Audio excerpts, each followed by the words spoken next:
காட்சி கொடுத்து முகிழ்த்தவா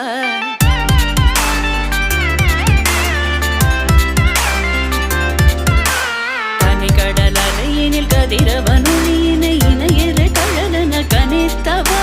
கதறி மனமுருக நான் அழைக்கவோ இதரமாதருடன் நீ கழிக்கவோ இது தகுமோ இது முறையோ இது தர்மம் தானோ இது தகுமோ இது முறையோ இது தர்மம் தானோ குழலூதிடும் பொழுது ஆடிடும் குழைகள் போலவே மனது வேதனை நிகழ்வோடு அலைபாயுதே கண்ணா என் மனமிக அலைபாயுதே